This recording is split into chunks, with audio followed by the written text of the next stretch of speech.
ದೀರ್ಘಾಯುಷಸ್ತಸ್ಯ ಲೋಕೇ ವಿಶ್ರುತ ಕರ್ಮಣಃ. ಒಂದು ಮಾತು ಹೇಳಿದರು. ನಮಗೆ ಈ ಕಥೆಗಳನ್ನೆಲ್ಲ ಕೇಳುವಾಗ ಒಂದೊಂದು ಸರ್ತಿ ಕನ್ಫ್ಯೂಷನ್ ಆಗುತ್ತೆ. ರಾಮನ ಕಥೆ ಕೇಳುವಾಗ ಅಲ್ಲೂ ಬರುತ್ತೆ, ಮಹಾಭಾರತದ ಕಥೆ ಕೇಳುವಾಗ ಅಲ್ಲೂ ಒಂದು ಕಡೆ ಬರುತ್ತೆ, ಇನ್ಯಾವುದು ಪರಶುರಾಮನ ಕಥೆ ಹೇಳುವಾಗ ಅಲ್ಲೂ ಬರ್ತಾರೆ.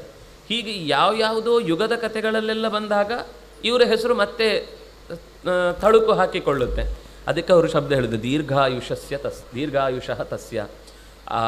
ಅಗಸ್ತ್ಯರ ಆಯುಷ್ಯ ಬಹಳ ದೀರ್ಘಕಾಲದ್ದು. ಅಂದರೆ ಚಿರಜೀವಿಗಳು ಅಂತ ಇರುವಂತೆ ದೀರ್ಘ. ಚಿರಜೀವಿ ಅಂದರೆ ಸಾಯದೇ ಇರುವವರು ಅಂತ ಅರ್ಥ ಅಲ್ಲ, ಅವರಿಗೂ ಒಂದು ಸಾವು ಇದೆ ಒಂದು ದಿವಸ. ಆದರೆ ಆ ಕಾಲ ಒಂದು ಕಲ್ಪದ ತನಕ ಇರುತ್ತೆ, ಒಂದು ದಿನಕಲ್ಪ ಮುಗಿಯುವ ತನಕ, ಚತುರ್ಮುಖನ ಒಂದು ಹಗಲು ಮುಗಿಯುವ ತನಕ ಅವರ ಆಯುಷ್ಯ ಇರುತ್ತೆ ಅನ್ನೋದನ್ನು ಚಿರಜೀವಿಗಳು ಅಂತ ಹೇಳೋದು.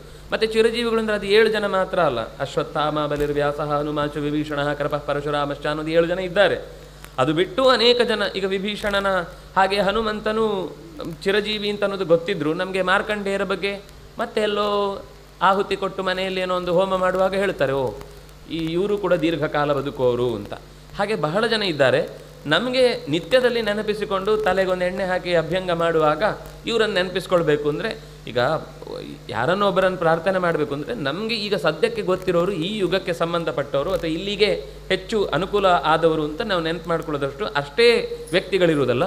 ಹೀಗೆ ಅಗಸ್ತ್ಯರು ಕೂಡ ದೀರ್ಘಾಯುಷಃ, ದೀರ್ಘದ ಬಹಳ ಹೆಚ್ಚು ಕಾಲ ಬದುಕುವಂಥವರು, ಅನೇಕ ಕರ್ಮಗಳಿಂದ ಪ್ರಸಿದ್ಧರಾದವರು. ಅಂತಹ ಆ ಆಶ್ರಮಕ್ಕೆ ನಾವೀಗ ಬಂದಿದ್ದೇವೆ ಅಂತ ಅವರು ಎದುರು ನಿಲ್ತಾರೆ.